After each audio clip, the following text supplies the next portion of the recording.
Alright guys, welcome back. So this is part 3 of the Frieren testing series, and in this one, I'll show you the updated test results for Frieren in a full water team, Hunters mode after the rebalancing patch. If you haven't seen the Frieren versus Maylin video yet, that's where I explained the full testing method I did.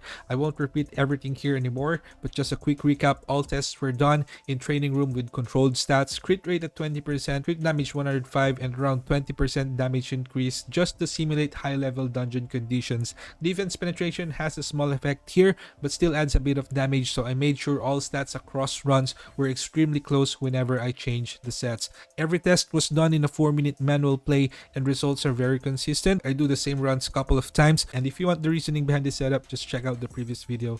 And real quick, if you're finding value in my content, please do consider supporting me in the SLA Content Creator Program. We've got 2 active supporter codes right now, so if you'd like to grab those for free, make sure to support. Thank you so much everyone. Let's begin.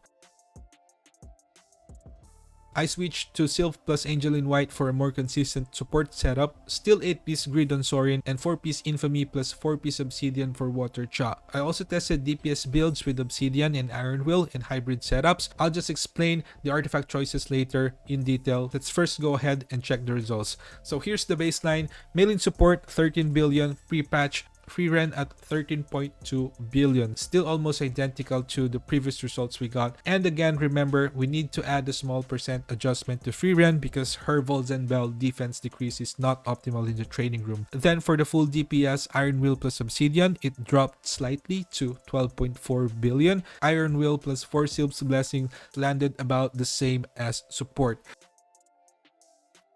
Including Water Cha and Sorin adjustments, here's the updated damage. First, Maylin Fisher as support, 15 billion, about 14.8% increase. Decent improvement, it mostly shows the buff to Water Cha and Sorin. Frieren, full support, however, now at 20 billion, 51% increase from her previous damage output.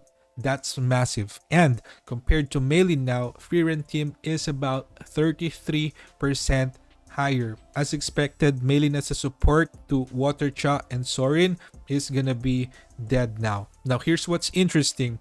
DPS and hybrid builds actually ended up the same damage, about 20 billion as well. And again, all these runs had nearly identical stats. So now let's talk about the artifacts. For Sorin, still 8-piece grid for consistency. Frieren, depends on your setup, but here's a quick comparison. Blessing set, the problem here now is that the buff expires when Frieren is about to use her skills. And since she can deal damage now, it's important that we use something that could benefit her too. Also, there is a high risk of error because sometimes you might tag out, and if it's not ready yet, you will lose the buff. Angel in White here, good for transferring the buff to Water Cha. However, do take note that Cha already has plenty of damage increase from Obsidian, so we also can't expect a large final damage output here. And the biggest problem with Angel in White is controlling the total power because Sorin is using 8-piece and Cha is using 4-4, so it might not be optimal in certain situations. Garden set, I honestly don't recommend it. Shield proc is only from Frieren's ultimate. The uptime is also too short, might not even be enough to finish Water Cha's rotation. And Iron Will, really strong for Cha's ultimate. Since she loses the MP control buff, the extra defense percent actually matters there. And with only 30% ultimate skill damage from her weapon, that plus 50% gives about 38% more ultimate damage. And also another important thing, DPS Frieren builds can match support builds right now based on these tests, but they need much higher progression and advancement too, since the damage will scale with Frieren stats. For example, if your defense Obsidian is already on Water Cha, it's difficult to get a duplicate copy for Frieren. So support Frieren is gonna be more accessible. And just lastly about the core, I'm now using the crit core. This will help her deal more consistent damage with her basic skills, basic attacks and core attacks. To answer the question, should you pull for her?